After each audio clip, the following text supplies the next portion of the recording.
जब तक जीऊं मैं आका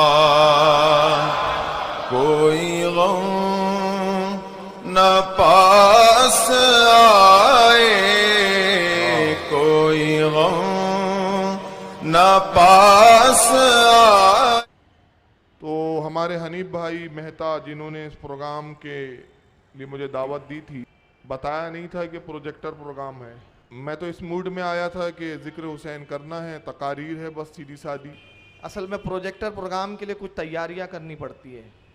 प्रोजेक्टर प्रोग्राम ऐसा नहीं होता कि आपने कहा प्रोग्राम कीजिए और बस हो गया। उसके लिए काफ़ी मेहनतें भी करनी पड़ती है।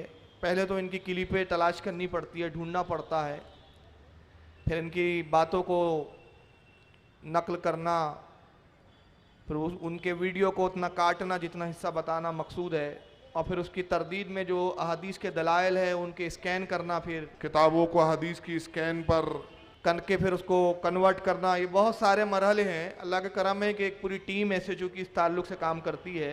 ख़ास तौर से मैं जनाब अनीस भाई का बहुत शुक्रगुजार हूँ, उनके लिए दुआ करता हूँ कि बड़ी मेहनत करते हैं बम्बई की ज़मीन पर, जो SHO की ब्रांच चला रहे हैं। शहर नागपुर में भी जो SHO के मेम्बरान हैं बहुत मेहनत करते हैं। कानपुर में भी अभी SHO की एक ब्रांच कायम हो चुकी है, वहाँ भी मेहनतें हो रही है। अल्लाह का फजलो करम है कि मेरी तकरीर से जो सबसे बड़ा फ़ायदा मैं महसूस कर रहा हूँ वो ये कि नौजवानों में बेदारी आ रही है, और जिस कौम का नौजवान जाग जाए उस कौम को कोई नहीं हरा सकता।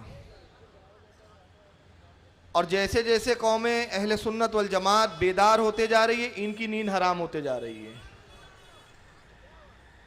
तो बहरहाल मैं थोड़ी सी माजरत के साथ कि कुछ क्लिपें आपको रिपीट होंगी, लेकिन वही क्लिपें मैं यहाँ दिखाऊंगा आज, और उसी की बात करूंगा कि जिसके असरात आने वाले दिनों पर इंशाअल्लाह बड़े अच्छे, अहले सुन्नत के हक़ में अच्छे असरात मुरत्तब होंगे। मैं उसको तमहीद में भी बता दूंगा और आगे भी बता दूंगा।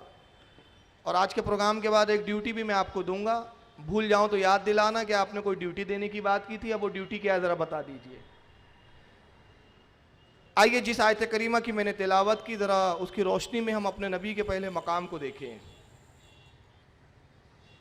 कुरान अजीम की जितनी भी आयतें हैं सब रसूलुल्लाह की नात है। रब तबारक व ताला पाक है, गनी है कि वो अपनी तारीफ खुद बयान करे। उसने अपने महबूब की तारीफ में अपनी तारीफ को पोशीदा रखा है। ये जो आयत करीमा है ये इतनी मशहूर है, मगर इसमें जो रसूलुल्लाह का मकाम है वो इतना बुलंद है कि मैं समझता हूँ सिर्फ इस एक आयत में पूरे अकीदे अहले सुन्नत की तर्जमानी हो जाती है, सिर्फ इस एक आयत में। अगर कोई मुझसे पूछे कि अहले सुन्नत वल जमात का अकीदे का जिक्र कहाँ है, तो मैं कहूँगा इस आयत में, वमा अरसलना का इल्ला रहमतल लिल आलमीन। ये आयत पूरी अकीदे अहले सुन्नत व जमात की तर्जमानी कर देती है। हालांकि तर्जमा करें तो क्या है, वमा और नहीं, माँ नफी के लिए है, वमा नहीं अरसलना का आपको भेजा, और नहीं आपको भेजा मगर कैसे, इल्ला मगर इस तरह, रहमतल लिल आलमीन आपको तमाम आलम के लिए रहमत बनाकर। ये आयत का ज़ाहिरी मफहूम ये 17वें पारे की सूरह अंबिया की आयत नंबर 107 है। सूरह अंबिया की 107वीं आयत में सिर्फ इतना हमें मालूम हो रहा है बाज़ाहिर कि महबूब हमने आपको सारे आलम के लिए रहमत बनाकर भेजा। मगर इस आयत पर कभी गौर करेंगे ना आप, तो आपको लगेगा कि इस ज़माने में अक़ीदे अहले सुन्नत की जो तर्जमानी आला हज़रत ने की है, परवरदिगार ने अपने कलाम में उसको 1400 साल पहले नाजिल फरमा दिया है। यहाँ नबी की खूबी बताई गई है, और खूबी ये बताई गई कि महबूब आप तमाम आलम के लिए रहमत है, रहम करने वाले। रहमत के मायने होते रहम करने वाला, करम करने वाला, फजल करने वाला, इनायत करने वाला। और अपने बारे में अल्लाह ने फरमाया अल्हम्दुलिल्लाहि रब्बिल आलमीन, तमाम तारीफ़ रब्बुल आलमीन के लिए जो तमाम आलम का रब है। रब के मायने होते पालने वाला। अब इन दो आयतों को आप जोड़े, अल्लाह ने अपनी सिफत बयान की मैं रब्बुल आलमीन हूं और अपने महबूब की सिफत बयान की, ये रहमत लिल आलमीन है। जब तक रहमत ना हो कोई किसी को पालता नहीं है, इसको याद रखें। खुद अल्लाह के रसूल फरमाते हैं कि अगर अल्लाह ताला ने औरत के दिल में मोहब्बत ना रखी होती, रहम ना रखा होता, रूए ज़मीन पर कोई औरत बच्चा पैदा ना करती। तफसीलात में नहीं जाऊंगा, आप सब जानते हैं कि एक बच्चा पैदा करना कितना मुश्किल होता है, कितनी तकलीफों से गुजरती है एक औरत। बच्चे की जब विलादत होती है ना, एक नई जिंदगी होती है खुद उस औरत की, अपनी जान पर खेलकर एक नई जान को वजूद देती है। और उसके बाद देखें वो बच्चा जो दूध का मोहताज, नापाक और गंदा हो जाए तो पाकी के लिए माँ का मोहताज, माँ है पेशाब करवाए, माँ है जो पाखाना करवाए। बाप मोहब्बत जरूर करता है, मगर बाप की मोहब्बत एक हिस्से है तो माँ की मोहब्बत 170 हिस्से ज्यादा है बाप की मोहब्बत से। इसकी अगर मैं तफसीलात में जाऊं तो बहुत दलीलें दी जा सकती है। सिर्फ एक दलील, एक बाप अपने बच्चे को गोद में लेता है, पुचकारता है, चूमता है, मोहब्बत का इजहार करता है, मगर जैसे ही वो बच्चा पेशाब कर देता है बाप की सारी मोहब्बत काफूर। अरे पकड़ो पकड़ो पकड़ो, पेशाब कर दिया। अरे भाई क्या हुआ आपकी मोहब्बत? नहीं नहीं, गंदगी कर दिया। कमरे में दाखिल हुआ बाप, बच्चे ने पाखाना कर दिया, कमरा बदबू से महक रहा है, अरे साफ करो, बदबू। बाप की मोहब्बत खत्म हो जाती है वहां, मगर माँ की मोहब्बत, बच्चा पाखाना कर रहा है तब भी मोहब्बत कर दिया, अरे अरे मेरे लाल सुसु कर दिया आपने, छीची कर दिया आपने, उस पर भी मोहब्बत दिखा रही है। नफरत नहीं करती, बच्चे को मारती नहीं है, तकलीफ नहीं देती कि तूने पाखाना किया, गंदगी कर दी, बदबू फैला दिया, उस पर भी मोहब्बत का इजहार है। सरकार कहते अगर अल्लाह ताला ने किसी माँ के दिल में रहम न डाला होता, कोई औरत अपने किसी बच्चे को न पैदा करती न उसकी परवरिश करती। एक गंदा बच्चा जिसके नाक से गलाजत बह रही है, जिसके मुंह से लुआब निकल रहा है, जिसके बाल बिखरे हुए, गंदगी और ताफून का यह आलम, कि उस बच्चे को हम जब देखते हैं तो कराहत महसूस करते हैं, घिन आती है उस बच्चे को, मगर उसकी माँ है कि उस हाल में भी उसको पुचकारते हुए और चूमते हुए नजर आती है। ये मोहब्बत है माँ की बच्चे से। और अल्लाह फरमाता है कि मैं एक माँ की मोहब्बत से 70 गुना ज्यादा अपने बंदों से मोहब्बत करता हूं। मैं पालता हूं इसलिए कि मैं रब्बुल आलमीन हूं, मैं खिलाता हूं इसलिए कि मैं रब्बुल आलमीन हूं, मैं परवरिश करता हूं इसलिए कि मैं रब्बिल आलमीन हूं, मगर ये मेरी मोहब्बत तुम पर क्यों है बंदो? इसलिए कि रहमत लिल आलमीन को भी मैंने ही पैदा किया है। ये तुम्हारे लिए मांगता है मुझसे, तुम्हारे लिए इल्तिजाएं करता है, मांगता ये है, इसकी दुआओं की तो फल मैं तुम्हें देता हूं। वमा अरसलनाका इल्ला रहमतल लिल आलमीन, मैंने अपने महबूब को सारे आलम के लिए रहमत बनाकर भेजा। और रब्बुल आलमीन, आलमीन कहा अल्लाह ने, मैं रब्बुल आलमीन हूं तमाम आलम का। और आलम जितने हैं, जितनी मखलूकात है, सब आलम है। दुनिया भी आलम है, चांद भी आलम है, सूरज भी आलम है, जन्नत भी आलम है, दोज़ख भी आलम है, सब आलम है। रब्ब कायनात की जात को छोड़कर जितनी अशिया है सब आलम है। और उन आलम का खालिक अल्लाह ताला, पैदा करने वाला अल्लाह ताला और उनका पालने वाला अल्लाह ताला। अपने लिए फरमाया रब्बुल आलमीन हूं मैं, और रसूल के लिए फरमाया ये रहमत लिल आलमीन है। तो जहां जहां जिस आलम पर मेरी रुबूयत, वहां रसूलुल्लाह की रिसालत। अब ज्यादा वक्त नहीं है मेरे पास इस पे मैं बहुत तफसील करूं, वरना ये आयत ऐसी है कि इस पे घंटों बोला जा सकता है। सिर्फ मुख्तसर आ रहा हूं। किसी पर रहमत करने के लिए और रहम करने के लिए 3 चीजों की जरूरत है। 3 चीजें जब तक ना पाई जाए कोई किसी के लिए रहमत नहीं हो सकता, कोई किसी पर रहम नहीं कर सकता। रहम के लिए, रहमत के लिए 3 चीजों की जरूरत है। पहली कि जो रहमत है, जो रहमत करे, शफकत करे, उसका जिंदा होना जरूरी है। एक मुर्दा आप पे क्या रहम करेगा? एक मर गया वो आप पे क्या रहम का? वो आपके रहम का मोहताज। आप उठाएं वो मोहताज, आप गुस्ल कराएं मोहताज, डोले में डालें मोहताज, कब्र में लिटा दे मोहताज, ना लिटाएं लाश सड़ गल के बदबूदार हो जाए, वो आपका मोहताज। तो मुर्दा किसी के लिए रहमत नहीं बन सकता, मुर्दा किसी के लिए रहम नहीं हो सकता। रहमत के लिए जिंदा होना जरूरी, मौजूद होना जरूरी। जिंदा होगा तो किसी पर रहमत करेगा, किसी पर रहम करेगा। और अल्लाह ताला अपने महबूब को कह रहा है वमा अरसलना का इल्ला रहमतल लिल आलमीन, महबूब हमने आपको सारे आलम के लिए पैदा किया, सारे आलम के लिए रहमत बनाया। जब तक आलम है आपकी रहमत है, और रहमत के लिए आपका जिंदा होना जरूरी है, तो आप जिंदा है। वरना आप अगर इंतकाल फरमा जाएं, मर जाएं, मुर्दा हो जाएं, तो फिर आलम पे रहमत कौन करेगा। तो पहला अकीदा मालूम पड़ा इस आयत से कि रहमत के लिए जिंदा होना जरूरी, और इस आयत से साबित हो गया कि रसूलुल्लाह जिंदा है। जिंदा है तभी तो आलम के लिए रहमत है। दूसरा, हाल से वाकिफ होना, यह भी जरूरी है। मैं आपकी मदद करना चाहता हूं, आपके लिए मैं बाई से रहमत बनना चाहता हूं, आप पर रहम करना चाहता हूं। मुझे आपके हालात मालूम होने चाहिए, आपकी ज़रूरत से वाकफियत होनी चाहिए, तो वो चीज़ मैं आपको ला के दूँगा। तो आप कहेंगे बड़ा रहम किया आपने, मुझे इसी चीज़ की ज़रूरत थी, आपने ला के दिया। तो दूसरी चीज़ ये होती है कि जो रहमत करे, जो रहम बने, किसी के लिए बाई से रहमत हो, उसमें ये भी क्वालिटी होना चाहिए कि वह हालात से वाकिफ। और अल्लाह कह रहा है कि मेरा महबूब रहमतल लिल आलमीन है, तो मालूम हुआ रसूलुल्लाह सारे आलम को देखते और हर आलम से वाकिफ है, हर आलम को जानते हैं। और अगर हालात से वाकिफ ना हो तो फिर आप रहमत नहीं फरमा सकते। यहां से मालूम हुआ कि रसूलुल्लाह हाजिर भी है और नाजिर भी है। और तीसरा अकीदा, ताकत तो कुदरत भी होनी चाहिए रहम करने वाले के लिए।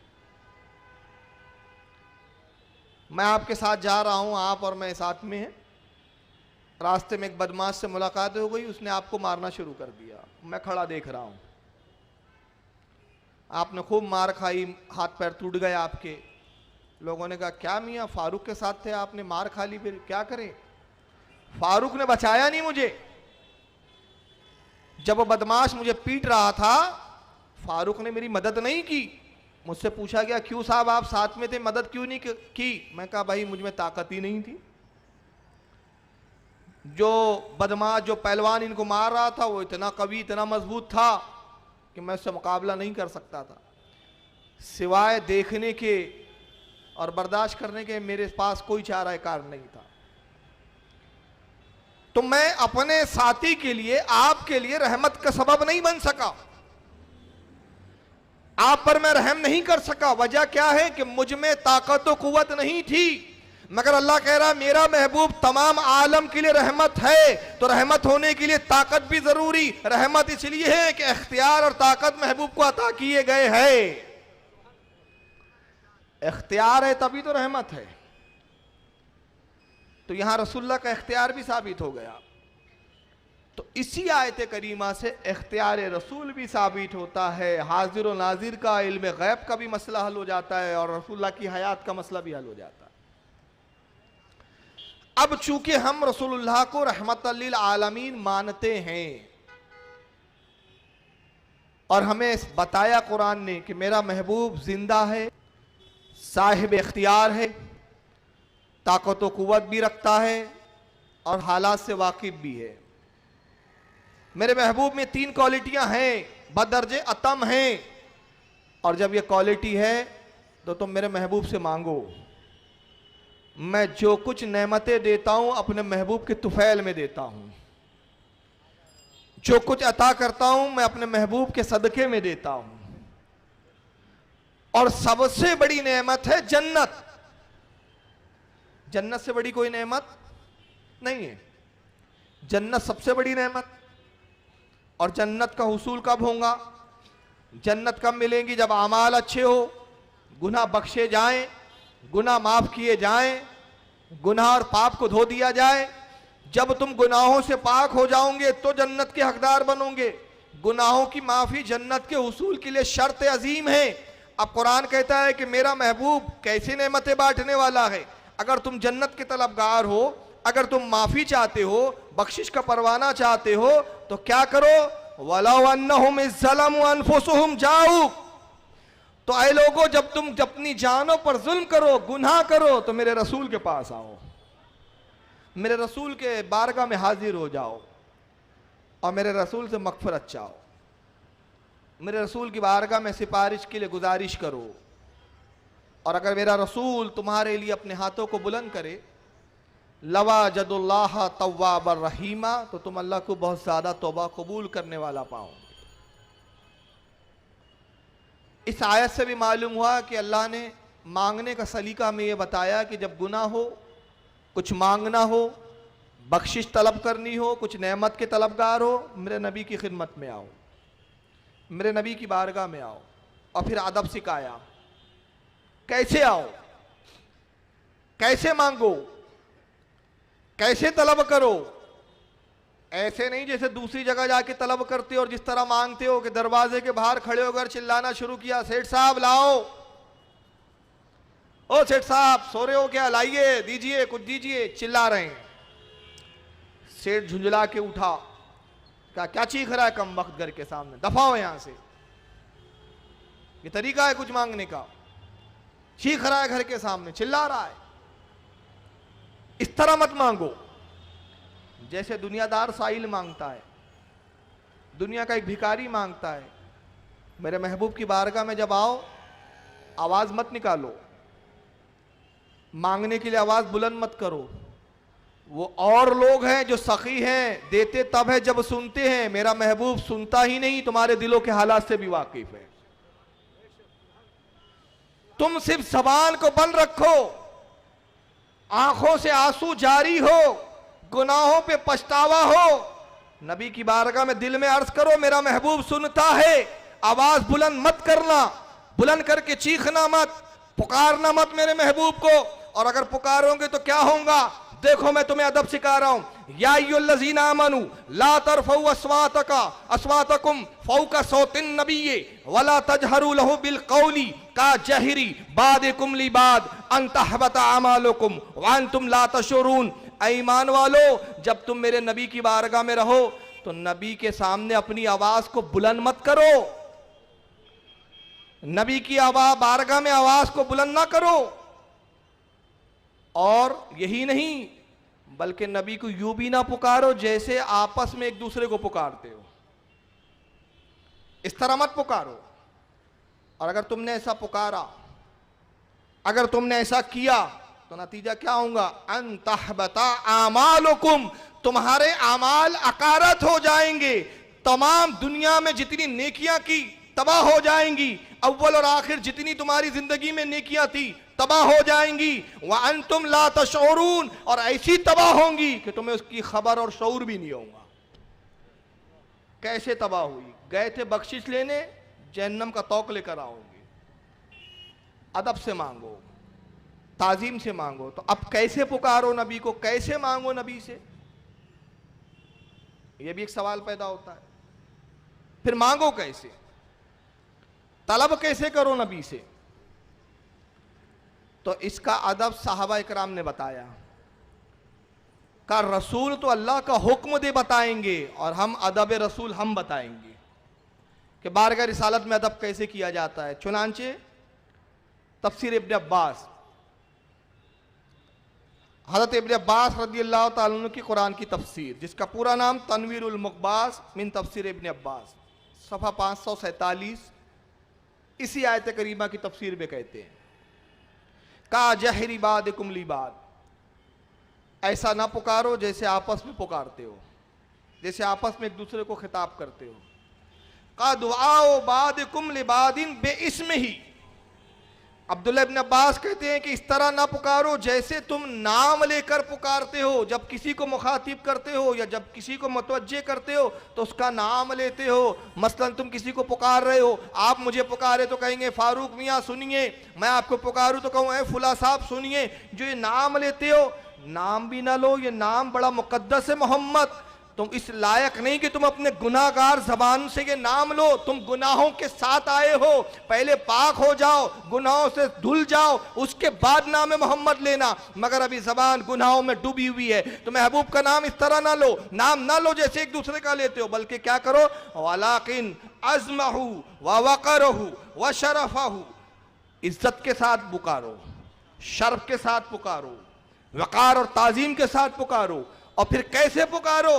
वक़ूलू, और यूं पुकारो, यूं अर्ज करो, या नबी अल्लाह, या रसूल अल्लाह, या अबा कासम। कौन अदब बता रहा है? अब्दुल्लाह इब्न अब्बास, रसूलुल्लाह के चचाजाद भाई भी है रिश्ते में, सरकार के साहबी भी है, मौला कायनात अली मुर्तज़ा के शागिर्द भी है। अल्लाह के रसूल ने सुल्तानुल मुफस्सिरीन का खिताब अता फरमाया था। नबी के ज़माने में कुरान की तफसीर की थी। अपनी तफसीर कुरान को नबी की बारगाह में पेश करते थे, सरकार उसको पसंद फरमा के तारीफ बयान करते थे। अब तफसीर इब्न अब्बास पर जिस आयत की तफसीर हजरत अब्बास करें उस पर नबी की मोहर लग गई, तो अब ये कौले नबी हो गया। गोया नबी कह रहे मोहम्मद ना कहो, नाम ना लो, बेअदबी से ना पुकारो, बल्कि मुझे कैसे पुकारो? या रसूल अल्लाह, या नबी अल्लाह, या अबल कासम, ऐ कासम के वालिद। हजरत कासम सरकार के साहबजादे, सरकार की कुन्नियत है, ऐ कासम के वालिद गिरामी, यूं पुकारो। तो अब गोया सहाबी ने भी हुक्म दिया कि रसूल को मुखातिब या रसूलुल्लाह कहकर करो, अल्लाह के रसूल ने भी हुक्म दिया कि मुझे या रसूलुल्लाह कहकर मुखातिब करो। मगर बड़े ताज्जुब की बात है, एक अजीब जमात पैदा हुई इस जमाने में। उन्होंने कहा या रसूलुल्लाह कहना ही शिरक है। अल्लाह का रसूल और कोई सहाबी से यह तवक्के की जा सकती है माज़अल्लाह कि वो शिरक का हुक्म देंगे। अगर सहाबी ही शिरक की तरफ बुलाए तो सहाबी नहीं हो सकता, वो मुशरिक है फिर, और मुशरिक सहाबी नहीं हो सकता। अगर रसूल ही शिरक का हुक्म दे तो फिर वो रसूल कहाँ रहे? मगर आइए, इनके नज़दीक ये शिरक है। मौलवी तौसीफुर रहमान साहब सऊदिया के आलिम को जरा सुन लें आप पहले। दुआ इबादत है, या अल्लाह मदद अल्लाह की इबादत है, और या गौस मदद गौस की इबादत है, अब्दुल कादिर जिलानी की इबादत है। या अली मदद अली की इबादत है, या रसूलुल्लाह मदद मोहम्मद करीम की इबादत है। दुआ तौसीफुर रहमान साहब कहते हैं या अल्लाह मदद अल्लाह की इबादत है, या रसूलुल्लाह मदद रसूल की इबादत है, या गौस मदद गौस आजम की इबादत है। यानी मदद कहना या के साथ। अब अगर किसी ने कहा अय मेरे बाप मेरी मदद करो, इबादत हो गई बाप की इनके हिसाब से। अम्मी जान मैं गिर रहा हूं, अय अम्मी मेरी मदद करो, इनके हिसाब से इबादत हो गई। अजीब शिर्क की तारीफ निकाली है इन्होंने। और ये एक नए है साहब अभी पंछी, इनका मैं नाम है doctor Philips, Bilal Philips. Doctor नहीं है, बिलाल फिलिप्स नाम है इनको शायद नहीं देखा होगा, इंग्लिश में स्पीच करते हैं ये। आजकल ऐसे लोग जो है नेटों पर दीन के ठेकेदार बन गए हैं, जिनको ना शिर्क की तारीफ मालूम, ना बिदत की तारीफ मालूम, ना बिदत की किस्में जानते हैं, ना इस्तिलाह शरीयत से वाकिफ़ है, ना शरा के अहकामात के अक़साम से वाकिफ़ है। हाल यह है कि जो मुंह में आया खुद की तबीयत खुद की शरीयत, जो मुंह से निकला वही इनकी शरीयत होती है। बिलाल फिलिप्स साहब इंग्लिश में स्पीच देते हैं, मैं ट्रांसलेशन बताऊंगा, जो अंग्रेजी समझते हैं वो तो सुन के समझ जाएंगे। आइए सुनिए क्या कहते हैं। Calling, we say Ya Allah. If you say Ya Rasulullah, you're involved in worshipping the Prophet Muhammad Sallallahu Alaihi Wasallam. That's why in the masjids where you see people like to put up these plates, ornate plates, it says Ya Allah, Ya Rasulullah. This is wrong. Bilal Philips साहब कहते हैं छయ్య अजीब बात है,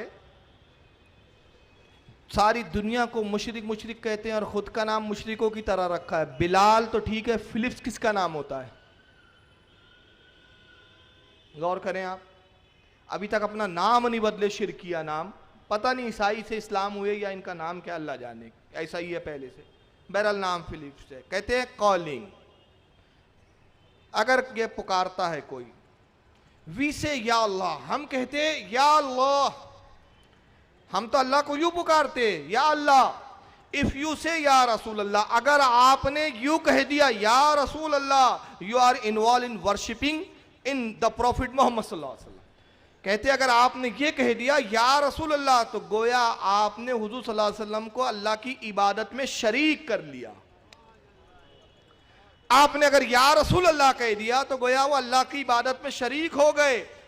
और फिर उसके बाद कहते हैं that's why in masjid where you see the people like to put up this plate और नेम प्लेट, इट से या अल्लाह या रसूल अल्लाह, दिस इज रॉन्ग। कहते आपने अक्सर मस्जिदों में देखा होगा, और ये सुन्नियों की मस्जिद में होता है, एक तरफ प्लेट लगी होती है, प्लेट पे लिखा होता है या अल्लाह, दूसरी तरफ प्लेट लगी हुई होती है, उस पे लिखा होता है या मोहम्मद या रसूल अल्लाह। तो ये जनाब कहते हैं कि ये दो प्लेटें आजू बाजू या अल्लाह या रसूल लगाना, ये अल्लाह रसूल को मिलाना है, जो कि शिरक है, रॉन्ग है, इस्लाम के खिलाफ है। यानी अल्लाह रसूल को साथ साथ प्लेटों पे लिखना, उन नाम इसमें गिरामी, और ये रखना, ये शिरक है। अब सबसे पहले मैं आपसे एक सवाल पूछना चाहता हूं। पहला सवाल, या रसूल अल्लाह का मतलब क्या होता है? क्या होता है? या के मायने होते हैं ऐ, ये मुखातिब के लिए इस्तेमाल होता है, मुखातिब के लिए हुर्फ निदा भी है। रसूल अल्लाह के मायने होते हैं अल्लाह के रसूल। अब ये कहते हैं तौसीफ रहमान ये भी शिरक है, बिलाल फिलिप साहब कहते हैं ये भी शिरक है। सवाल समझ में नहीं आया, अजीब अंदाज है इनका। आपने तो कहा या रसूल अल्लाह, आए अल्लाह के रसूल, तो अल्लाह का रसूल तस्लीम करना शिरक कैसे हो गया? अरे पहले तो अल्लाह को मान रहा है ना, और रसूल को खुदा नहीं मान रहा है। शिरक तब होता कि कोई कहता आए अल्लाह के अल्लाह, आए अल्लाह की तरह, आए अल्लाह के बराबर, आए अल्लाह के जैसे। ये नहीं कह रहा है। रसूल के मायने होते हुए भेजा हुआ, जिसको भेजा गया, जिसको पैगाम लेकर रवाना किया गया, उसके मायने होते रसूल। आप कह रहे या रसूल अल्लाह, यानी आए वो जात, आए वो शख्स जिसको अल्लाह ने भेजा। ये शिरक कहां से हो गया? ये कैसी शिरक की तारीफ है यार इनकी। और अगर या रसूल अल्लाह कहना शिरक है तो वक्त उतना नहीं है इसके लिए। अगर ये मनाजरे के लिए तैयार हो जाएं तो खुदा की कसम इनको नानी याद दिला दूं। अगर या रसूल अल्लाह कहना शिरक है, ये शिरक साबित कर दे, मैं जिंदगी भर इनकी गुलामी करने के लिए तैयार हूं। आइए मैं सिर्फ दो हवाले यहां दूंगा या रसूलुल्लाह कहने पर। यह है हाकिम अल मुस्तदरक, इमाम हाकिम की किताब अल मुस्तदरक। क्या है मैं बता देता हूं। आप सोचते होंगे यार जो मेरे प्रोग्राम रेगुलर देखते हैं ये हाकिम को बहुत लाते हैं। हाकिम को क्यों मैं लाता हूं, सुन लीजिए। अल मुस्तदरक हदीस की जो कुतुब होती है, कुतुब हदीस में अल मुस्तदरक उस हदीस की किताब को कहते हैं। जैसे बहुत सारे किताबों के अलग अलग कैटेगरियां हैं, जैसे सही, सुनन, माजम, मुस्नद, और उसके बाद रिसाला, अरबाइन। उनमें एक होता है अल मुस्तदरक। बहुत सारी और भी कैटेगरियां हैं। अल मुस्तदरक वो हदीसें जो सही थी, जिसकी सनदें सही थी, जिसका मतन भी सही था, मगर इमाम बुखारी और इमाम मुस्लिम ने सही होने के बावजूद भी अपनी किताब में नहीं लिखा किसी सबब से। जिन हदीसों को इमाम बुखारी, इमाम मुस्लिम ने सही होने के बावजूद नहीं लिखा, उन सही हदीसों को जिस किताब में जमा किया जाता है उसको कहा जाता है अल मुस्तदरक।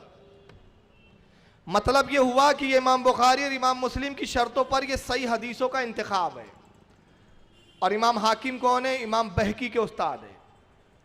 और इमाम बहकी वो है जिनके बारे में कहा जाता है कि मसलक शाफी पर, बल्कि उलमा ने यहाँ तक कहा कि अगर इमाम शाफी की गर्दन पर किसी का एहसान है तो वो इमाम बहकी है।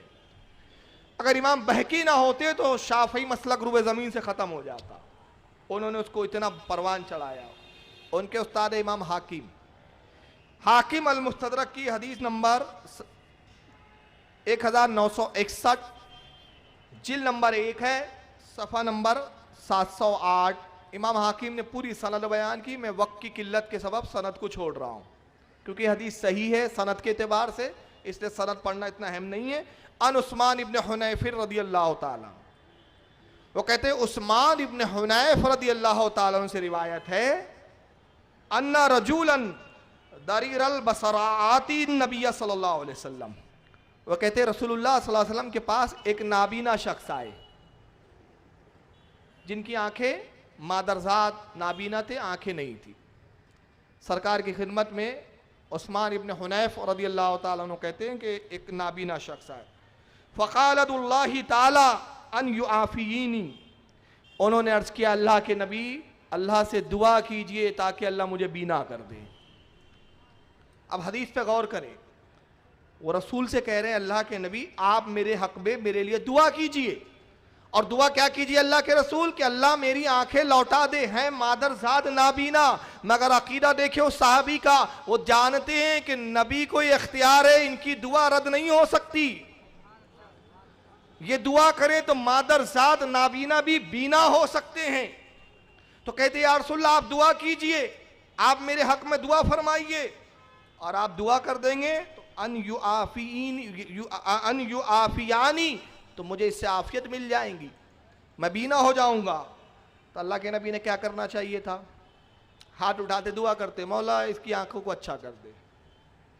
मगर अल्लाह के नबी अकीदा देते हैं, काल सरकार ने इरशाद फरमाया इन शीता अखर्रतु ज़ालिका व इन शीता दाऊद, ऐ मेरे साहबी अगर तू चाहे तो इसके बाद आखिरत की कामयाबी ले ले, नाबीना होने पर अगर तू राजी रहे तो इसके बस क्या ले, आखिरत की कामयाबी, और अगर तू चाहे तो मैं तेरे लिए दुआ करूं।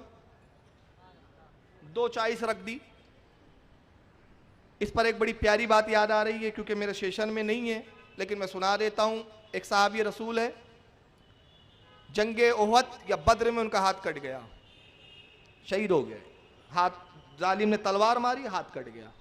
देखो साहबी का नाम इस वक्त जहन में नहीं आ रहा, बड़े मशहूर साहबी है, उलमा में से किसी को याद हो तो बता दे। वो सरकार की बारगाह में अपना कटा हुआ हाथ लेकर आते हैं, अर्ज करते या रसूलल्लाह ये हाथ कट गया है मेरा, नहीं माफ कीजिएगा आंख को तीर लगा। साद बिन उबादा है गालिबन, मुझे नाम अभी साहबी का याद नहीं आ रहा, लेकिन ये सहीउल इस्नाद हदीस है। साद भी नहीं है जी, माशाल्लाह। चलिए साद बिन उबादा, तीर सनसनाता हुआ आया, आंख को छेदते हुए निकला, आंख का ये जो हल्का है ना ये हमारा, ये गिर गया, एक नस से लटक रहा है। साद बिन उबादा ने उस आंख को तोड़ लिया, जो नस लटक रही थी उसको तोड़ दिया खींच के, हाथ में आंख रखी हुई है हथेली में। सरकार की खिदमत में हाजिर होते या अर्ज करते या रसूलल्लाह ये आंख दुरुस्त फरमा दीजिए। नबी ने कहना सिविल सर्जन हूं, ऑपरेशन करूं, कितनी देर हो गई है इस आंख को निकले हुए, मैं तो मजबूर हूं, बेबस हूं। सरकार क्या फरमाते हैं, आए उबादा, ऐ साद, अगर तू चाहे तो एक आंख से नाबीना होने को कबूल कर ले और इसके बाद मुझसे जन्नत ले ले, इसके बाद जन्नत ले। साहबी थे, वहाबी नहीं थे। अर्ज किया या रसूलुल्लाह सल्लल्लाहु अलैहि वसल्लम आपकी मोहब्बत आपकी उल्फत से जन्नत मिल ही जाएंगी, आप आंख को दुरुस्त फरमाइए, आपकी मोहब्बत से तो जन्नत मिल ही जाएंगी। अकीदा दिया टकरे मारने से जन्नत नहीं मिलती, जन्नत नबी की मोहब्बत से मिलती है। हाँ इबादत नमाज रसूल की रजा का सबब है, अल्लाह की रजा का सबब जरूर है, मगर रिजल्ट उसका वो नहीं है जिसको तुमने बना रखा है। तो अल्लाह के नबी मुस्कुराए, आंख उनके वो गोला जो था उनकी आंख के हल्के में लगाया, अपना लुआब दहन लगाया, पट्टी बांधी और उसके बाद कुछ देर बाद खोली। साथ कहते कसम वहदहू ला शरीक की, मैं हैरत ज़दा हूं और मैं देखता हूं कि जिस आंख को रसूल ने जुदा किया था वो उस आंख से जो पहले से थी उससे ज्यादा देखने वाली है। अब जब आंख दुरुस्त हुई, रसूल की खिदमत में हाजिर हुए, या रसूलल्लाह आंखें दुरुस्त हो गई। सरकार ने क्या फरमाया, साद बड़े चालाक निकले, तुमने कहा कि रसूल की मोहब्बत से तुम्हें जन्नत मिल जाएंगी, अल्लाह और उसका रसूल तुम्हारे जुमले से इतने खुश हुए, इतने खुश हुए, ऐसा जाओ आंखें भी दी गई है और तुम्हें जन्नत भी दी जाती है, जाओ दोनों ले जाओ। अब यहां भी वही मंजिल है। वो सहाबी से सरकार कहते आखिरत की कामयाबी ले ले, मतलब जन्नत ले ले, या फिर मैं दुआ करूं? तो उन्होंने कहा काला फदऊह, अल्लाह के रसूल आप दुआ ही कीजिए। सरकार से वो सहाबी कह रहे आप दुआ कीजिए, रसूल भी कह रहे तू चाहे तो मैं दुआ करूं। फिर वो सहाबी अर्ज करते आप दुआ कर दीजिए। बात दुआओं की हो रही है, मगर रसूल अपने उम्मती आने वाले अपने गुलामों को क्या अकीदा देना चाहते हैं? नबी ने दुआ नहीं की, सरकार ने हाथ नहीं उठाए, क्योंकि नबी जानते थे आज मैं मौजूद हूं, मैं दुआ कर लूंगा, मेरी दुआ रद्द नहीं होंगी, इस सहाबी की बिनाई आ जाएंगी, मगर मेरे गुलाम जो मुझे नहीं पाएंगे, आने वाले मुझे नहीं देखेंगे, वो किससे दुआ करवाएंगे? एक ज़ाब्ता दे रहा हूं, एक फार्मूला दे रहा हूं, जब भी जरूरत पड़े इस फार्मूले को अप्लाई कर लेना। अब फार्मूला क्या दिया नबी ने? काला, रावी कहते उस्मान इब्ने हुनैफ, काला फअमरहु अन यतवद्दा व युहसीना युसीनल वज़ुआ व युसल्ली रकातैना व यदू बिहाज़ा दुआ। अल्लाह के नबी ने कहा है मेरे साहबी सुन, अगर तू आंखें चाहता है तो फिर ये कर। आपने उसको हुक्म दिया कि अच्छी तरह से वुजू कर ले, खूब अच्छी तरह से वुजू कर, 2 रकात नमाज पढ़, रकातैन तस्निया है, 2 रकात नमाज पढ़, और उसके बाद फिर क्या कर? अपने हाथों को उठा और यूं दुआ कर। अब कैसे दुआ कर? यूं दुआ कर, अल्लाहुम्मा इन्नी अस्अलुका अतवज्जहु इलैका बिन नबिय्यिका मुहम्मदिन सल्लल्लाहु अलैहि वसल्लम नबीर रहमा। अब दुआ कैसे तालीम हो रही है? देखिए, यूं दुआ कर, अल्लाहुम्मा, ऐ अल्लाह, इन्नी अस्अलुका, मैं तुझसे सवाल करता हूं, व अतवज्जहु इलैका, और तेरी तरफ मुतवज्जे होता हूं, बे नबी का मुहम्मदिन सल्लल्लाहु अलैहि वसल्लम नबी रहमा, मोहम्मद सल्लल्लाहु अलैहि वसल्लम जो रहमत वाले नबी है उनके वसीले से। अभी तो एक दुआ का हिस्सा सुना है आपने। सरकार कौन तालीब कर रहा है ये दुआ? साहबी नहीं, खुद रसूल। तू मांग, मैं दुआ करूंगा, बीनाई आ जाएंगी। मुझे तो कयामत तक के लोगों के लिए फार्मूला देना है ना, मैं फार्मूला देता हूं। तू यूं दुआ कर, अल्लाह मैं तुझसे सवाल करता हूं, तेरे नबी के वसीले से तेरी तरफ मुतवज्जे होता हूं। ये तो अब अल्लाह की तरफ तवज्जे हुई। अब दूसरा जुमला सुने हदीस का, या मोहम्मदो, फिर मुझे निदा कर, मुझे पुकार, ऐ मोहम्मद। पहले इसमें कहा अल्लाहुम्मा, ऐ अल्लाह, फिर कहा गया ऐ मोहम्मद, यानी अल्लाह को भी या अल्लाह कहना जायज और रसूलुल्लाह को या मोहम्मद कहना भी जायज। इनके नजदीक शिर्क है और ये नबी खुद तालीम दे रहे हैं। या मोहम्मदो इन्नी अतवज्जु बी का इला रब्बी का फी हाजतिही हाज़िही फातुक़दई हाली। और फिर अल्लाह की तरफ तवज्जे के बाद मेरी तरफ मुतवज्जे हो, मुझे निदा कर और कहे ऐ मोहम्मद, मैं आपकी तरफ तवज्जे करता हूं, आपके तुफैल अपने रब से ये हाजत तलब करता हूं कि मेरी ये हाजत पूरी की जाए। यानी कहा क्या? ऐ अल्लाह मैं तेरे नबी का वसीला पेश करता हूं, और अल्लाह के रसूल मैं आपके वसीले से, अल्लाह के नबी मैं आपका वसीला रब की बारगाह में पेश कर रहा हूं। बस इसी को इमाम अहमद रजा ने एक अशार में सजरे में ढाल दिया और लोगों ने कहा ये तो शिरक है। मैंने कहा शिरक नहीं है, ये हदीस की तर्जमानी है। तुम्हें हदीस नहीं मालूम, तुम पता नहीं कैसे अहले हदीस हो। मैं तो कहता हूं हदायत बख्शिश का शेर तुम पढ़ो, हदीस मैं सुनाऊंगा, ना सुनाऊं तो हदायत बख्शिश पढ़ना छोड़ देना। इसी बात को आला हज़रत ने क्या यूं कहते, या इलाही रहम फरमा मुस्तफा के वास्ते, या रसूल अल्लाह करम कीजिए खुदा के वास्ते। ये है वो अल्लाह की तरफ नबी का वसीला और नबी की बारगाह में खुदा का वास्ता।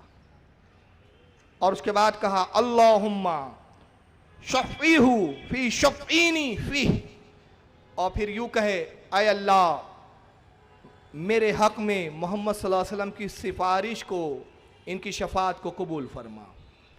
इस हदीस को अभी हाकिम के हवाले से बता रहा हूँ आपको।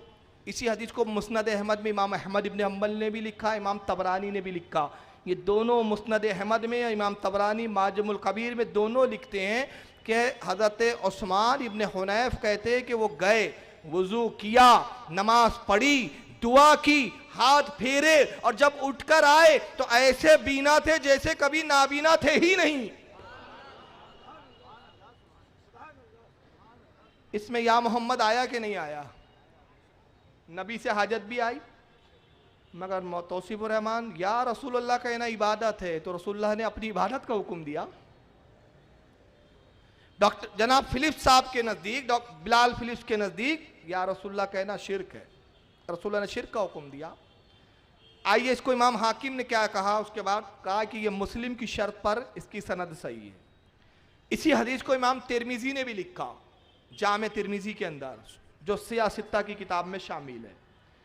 इमाम तिरमिजी जिल्द नंबर 2 हदीस नंबर 3578 पे लिखते और कहते हैं हसनुन, ये हदीस की सनद सही हसन है, ये हसन हदीस है। इमाम इब्न माजा ने भी इस हदीस को लिखा, ये भी सियासित्ता में शामिल है। जिल्द नंबर 1 किताबुस सलात हदीस नंबर 1385 और कहा यह हदीस हसन है। सही इब्न खुज़ैमा में इमाम इब्न अबी खुज़ैमा ने भी इसको लिखा हदीस नंबर 1219 के तहत। मुस्नद अहमद में इमाम अहमद इब्न अम्बल ने जिल्द नंबर 4 सफ़ा 138 हदीस नंबर 16790। इमाम बहकी ने दलाइलुन नबुव्वत के अंदर जिल्द 6 सफ़ा 166 पर भी लिखा। इमाम नवी ने किताबुल अस्कार सफ़ा 83 पर लिखा। इमाम समहूदी ने वफ़ाउल वफ़ा के अंदर जिल्द 4 सफ़ा 1372 पर, और गैर मुकल्लिदीन के बड़े मोतमद अल्लामा हैं जिनका नाम है शौकानी। अल्लामा शौकानी अपनी किताब तोहफ़तुज़ ज़ाकिरीन सफ़ा 194 पर लिखते हैं, हत्ता कि इनके बहुत बड़े पेशवा इब्न तैमिया ने भी किताबुल वसीला में भी हदीस को लिखा, सब ने लिखा। आइए अब एक बड़ी प्यारी हदीस सुना रहा हूं, फिर हम गुफ्तगू आगे बढ़ाएंगे शॉर्टकट। यह है अदबुल मुफर्रद,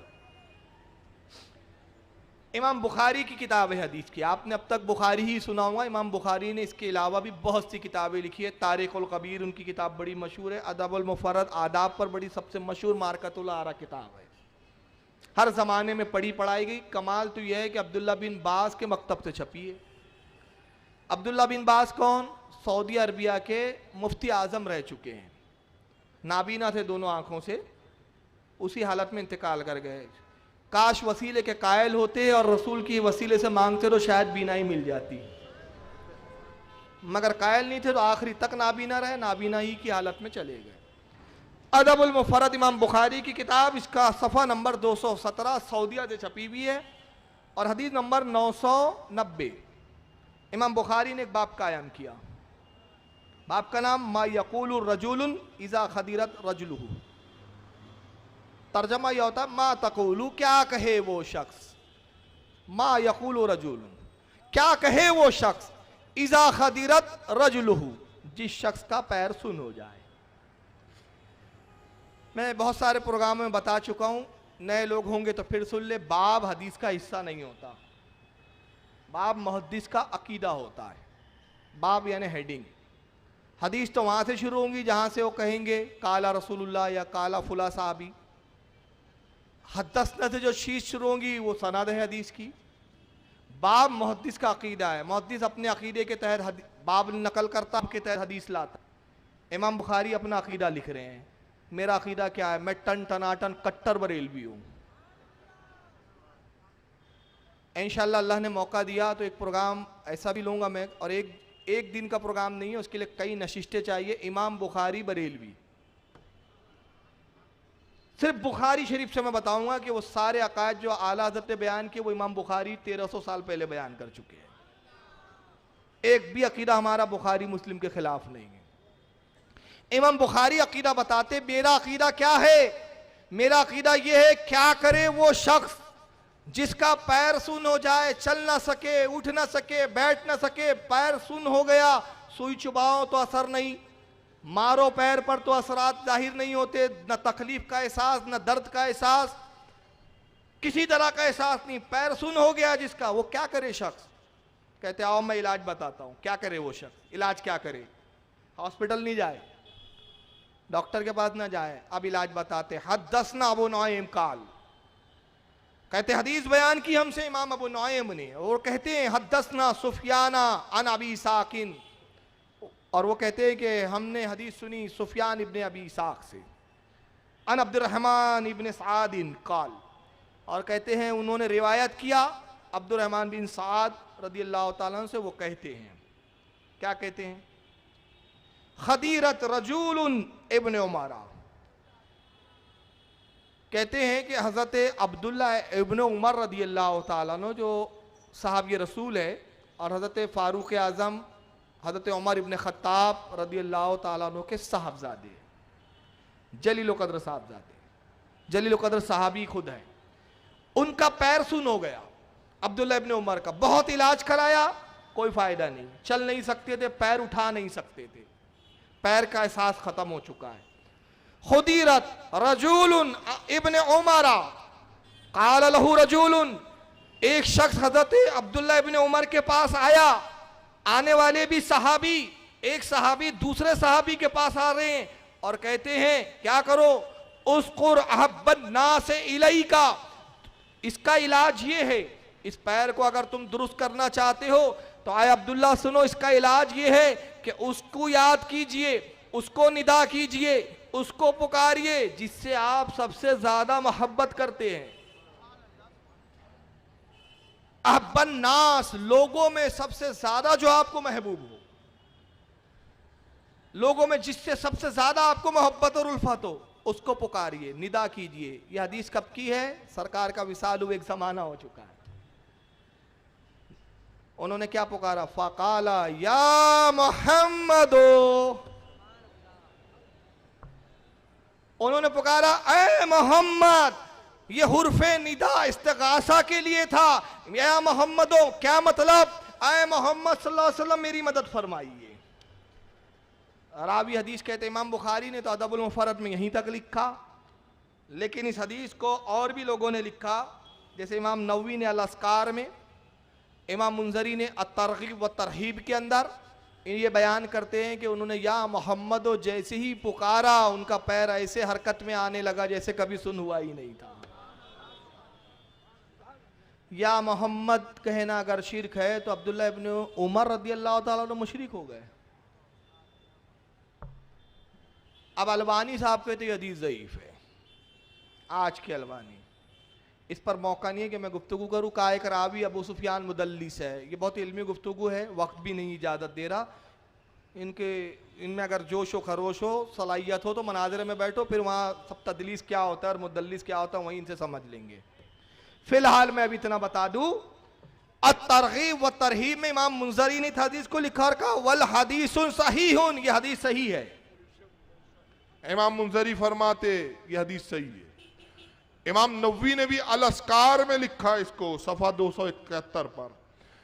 इमाम इब्ने साद ने अद तबकात के अंदर सफ़ा 154 जिल्द 4 के अंदर, और इमाम काजी अयाद ने अशिफा के अंदर जिल्द नंबर 2 सफ़ा 18 पर, इमाम मोहम्मद बिन मोहम्मद जज़री अश-शाफ़ई ने हिस्न हसीन सफ़ा 30 पर, और हज़रत इमाम शहाबुद्दीन रदियल्लाहु ताला अन्हु ने नसीमुर रियाज शरह काजी अयाद जिल्द 3 सफ़ा 355 पर, मुस्नद इब्ने जाफर के अंदर जिल्द नंबर सफ़ा 369, और शौकानी ने भी गैर मुकल्लिदीन के अल्लामा शौकानी ने तोहफ़तुज़ ज़ाकिरीन के अंदर सफ़ा 266 पर इस हदीस को लिखा।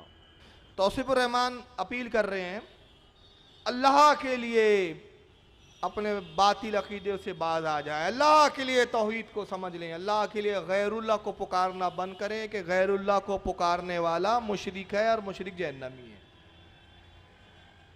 यानी कोई गैरुल्लाह को अल्लाह के अलावा किसी को पुकारता है तो वो मुशरिक हो जाता है। दूसरे लफ्ज़ों में वो कहना चाह रहे, पुकारने से मुराद ये कि किसी से मदद तलब करना, किसी से इमदाद तलब करना, ये शिरक है तौसीफुर रहमान साहब के नज़दीक। अब मैं इससे पहले कि हदीस बयान करूँ, मैं आपसे एक अकीदा पूछना चाहता हूँ, खालिद इब्ने वलीद मुशरिक है कि साहबी है? साहबी है ना, पक्का? अल्लाह के रसूल ने फरमाया खालिद इब्ने वलीद सैफुल्लाह है, अल्लाह की तलवारों में से एक तलवार है।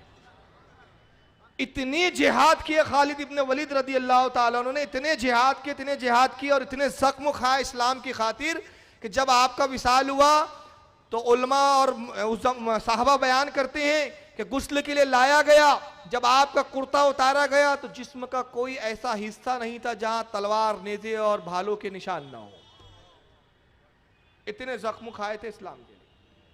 और खालिद इब्न वलीद कौन है? इंतकाल हो रहा है, रो रहे हैं आप। जिहाद में शहीद नहीं हुए, बीमारी में मुब्तला होकर इंतकाल हुआ, बीमार है, रो रहे हैं। यकीन हो गया कि अब मौत करीब है। एक साहबा इकराम इयादत के लिए आए, कहा खालिद रो रहे हो, तुम्हें तो खुश होना चाहिए कि अल्लाह के रसूल से मुलाकात का वक्त आ गया है। खालिद इब्न वलीद कहते हैं उस बात की खुशी है, रोना इस बात के लिए आ रहा हूं कि मैंने इतनी जिहाद किए, इतनी जंगें लड़ी, तमन्ना थी कि अल्लाह की खातिर लड़ते लड़ते मैदान जिहाद में शहीद हो जाता। अफसोस के शहादत की मौत नहीं मिली। अल्लाह की राह में शहीद होता तो मुझे खुशी होती। फौरन वो साहबी कहते खालिद ये कैसे हो सकता था कि तुम जंग में शहीद हो? क्या अल्लाह के रसूल ने ये नहीं फरमाया कि तुम अल्लाह की तलवारों में से एक तलवार हो? तो अल्लाह को कब गवारा था कि उसकी तलवार तोड़ दी जाए? यह है खालिद इब्न वलीद। ये मुशरिक हो सकता है? आइए जरा सुने। फुतुश शाम लिखने वाले इमाम वाकदी, अपने ज़माने के बाद ने का ताबई है, बाद ने का तबे ताबई है। यानी मौलवी नहीं है, मौलाना नहीं है, इमाम नहीं है, बल्कि इमामों के इमाम है। ताबई है या तबे ताबई। फुतुश शाम तारीख इस्लाम के हवाले से मोतबर किताब लिखी, सफ़ा 196, जिल्द नंबर 1। इसको और भी लोगों ने लिखा, मैं आगे हवाले दूंगा। फुतुश शाम के हवाले से बयान कर रहा हूं कि दौर खिलाफत फारूक आज़म है।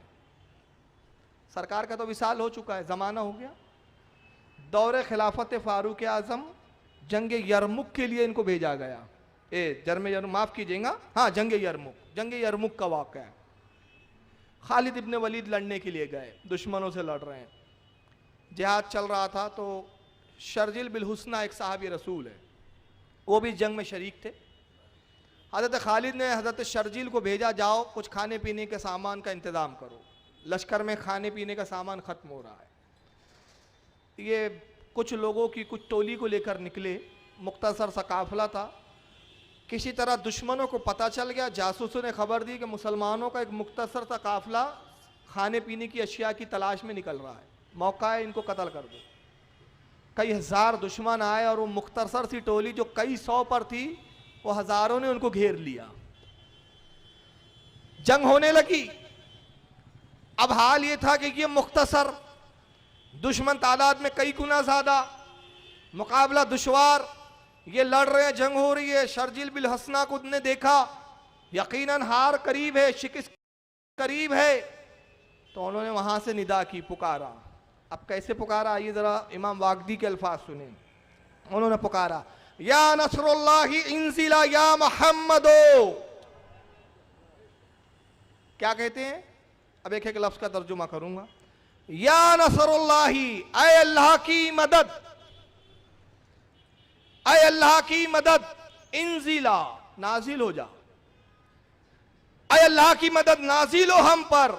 या मोहम्मदो, ऐ मोहम्मद सल्लल्लाहु अलैहि वसल्लम, या मंसूरो, ऐ उम्मत के मददगार, उम्मतहू, उम्मतहू, अपनी उम्मत की खबर लीजिए, अपनी उम्मत की खबर लीजिए। साहबी तो फिर मुशरिक हो गया भाई। मैं नहीं समझ पाया कब तक कौम को गुमराह करोगे तुम लोग। दलील में एक हदीस नहीं पढ़ते तुम लोग, एक आयत नहीं सुनाते, बुतों और मुशरिकों के ताल्लुक वाली आयतों को फिट कर देते हो। यहाँ मुफस्सिर को तुम नहीं देखते, तफसीर की तरफ तुम रुजू नहीं करते, इमाम का कौल तुम नहीं मानते। जब तुम इमामों को ना मानो, तुम हदीस को ना मानो, तुम मुफस्सिर को ना मानो, तुम अइम्मा को ना मानो, तो तुम कौन हो जो हम तुम्हारी माने? तुम कौन हो फिर? ये मुंह और मसूर की दाल। तुम इसी लायक हो कि तुम्हारी मानी ना जाए, बल्कि तुम्हें खबीस कहा जाए। जब तुम बड़ों बड़ों की नहीं मानते, सब ये मासूम नहीं थे। इमाम अबू हनीफा मासूम नहीं थे, उनसे भी गलती हो सकती है। अच्छा, इमाम जलालुद्दीन सयूती उनसे भी गलती हो सकती है। अच्छा हाँ भाई, वो साहबी से भी हो सकती है। अच्छा हाँ, वो इमाम फला, अरे इमाम वाकदी भी ज़ईफ है, उनसे भी गलती हो। सबसे गलती तू मासूम है, तू मासूम है। इन तकवे और ताहरतों के मुजस्समों को छोड़ना और तुझे से फटीचर की भी पैरवी करना जो सऊदिया के तेल के रियाल पर कूद रहा है।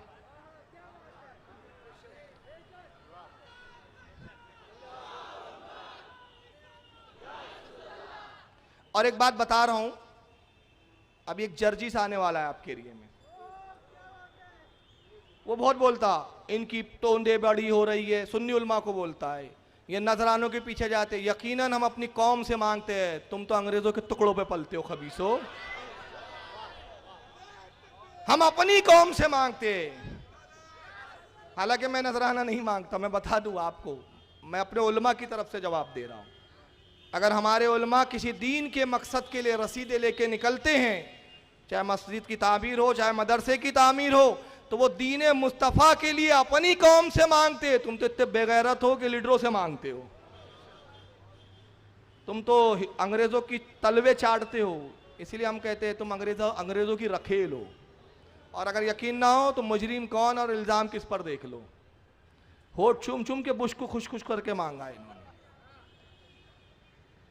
तो साहबी अब क्या कहा, मुशरिक होगा।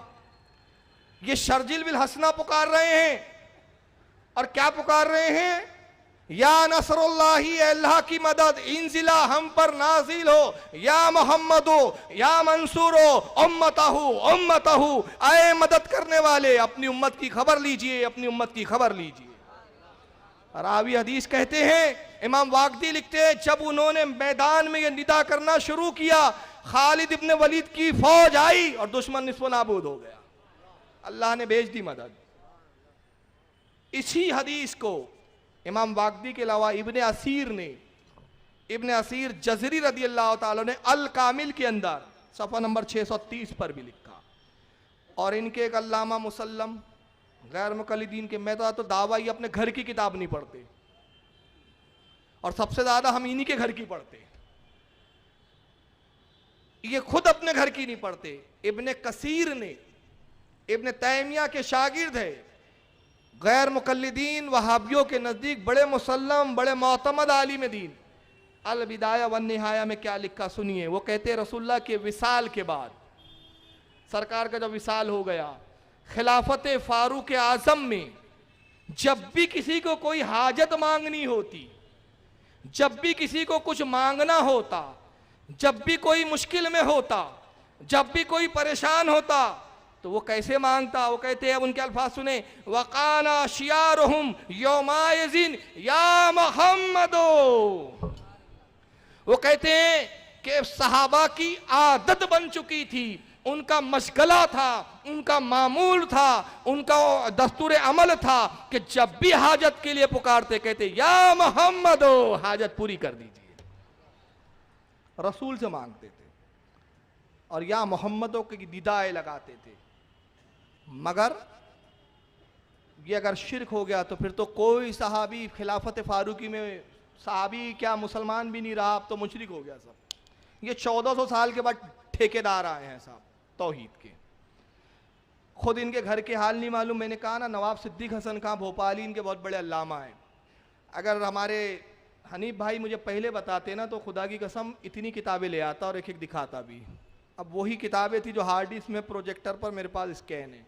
ये किताब मेरे पास मौजूद है, अगली बार दिखाने की जिम्मेदारी। और अगर किसी को मेरा मनाजरे का चैलेंज कबूल हो तो कबूल करें, मेरे नंबर पे फ़ोन करें, नेटों पे मेरे नंबर डले हुए हैं। वो किताब दिखाना मेरी जिम्मेदारी, ना दिखाऊं तो अपने बाप की औलाद नहीं।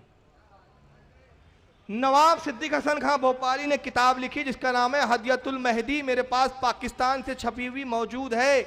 नवाब सिद्दीक हसन भोपाली अपने वहाबी मुल्लाओं के बारे में कैसा कहते हैं, एक शेर कहते हैं, क़िबलाए दी मददे काबाए ईमा मददे इब्ने कय्यम मददे शौकानी मददे। आपको गौसे आजम मददे, गौसे आजम बेसरो सामा मददे। शेर तौसीफ का सुने ना, या गौस कहना गौसे आजम की इबादत है। हिम्मत हो और अपने बाप की असली औलादे हो, नुत्फों में खताएं नहीं हुई हैं, सिद्दीक हसन भोपाली को डंकी की चोट पर मुशरिक डिक्लेयर करो। शौकानी कौन है? इनके अल्लामा है, मैंने बताया अभी, कुछ किताबों के हवाले भी दिया था। और इब्ने कय्यम कौन है? इब्ने तैमिया के शागिर्द है ये भी। तो क्या कहते हैं? किबलाए दी मददे, अय दीन के मेरे किबला, समझ रहे आप, मेरी मदद कर। काबा ईमा मददी, अय मेरे ईमान के काबा, मेरी मदद कर। दीन का किबला, ईमान का काबा कौन है इनका? इब्ने कय्यम शौकानी। ये तुम्हारा नसीब है कि तुमने इब्ने कय्यम को किबला और काबा का, ये हमारा नसीब है कि हम गौसे आजम रसूल के शहजादे को दीन का किबला और काबा कहते। और क्यों कहते हैं? इब्ने कय्यम के हसब और नसब के अते पते नहीं, शौकानी के पते नहीं, मगर गौसे आजम क्या है? तेरी सरकार में लाता है रजा उसको शफी जो मेरा गौस है और लाडला बेटा तेरा। ये हमारे किस्मत है।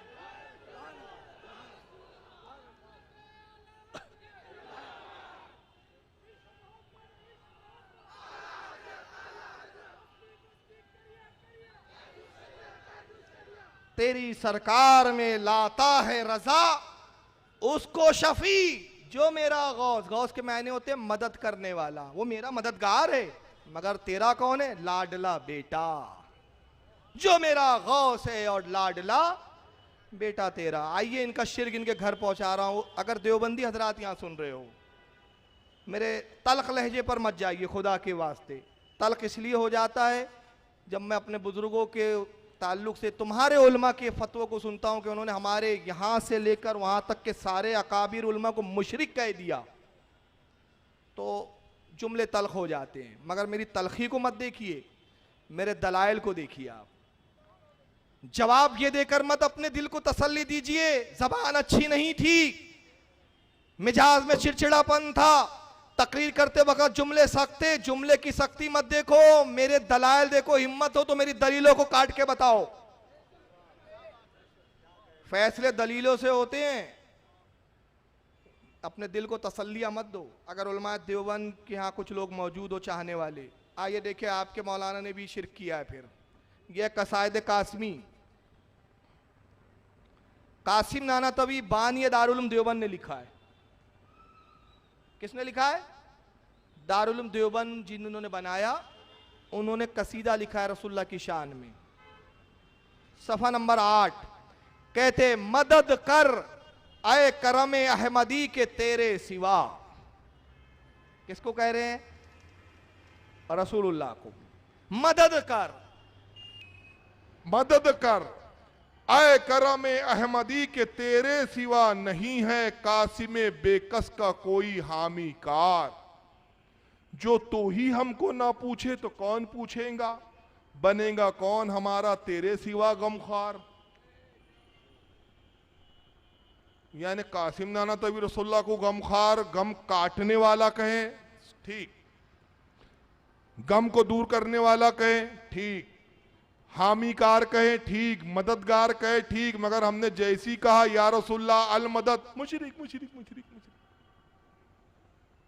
तो पहले अपने घर से तो शुरू करो फतवे की सिलसिला।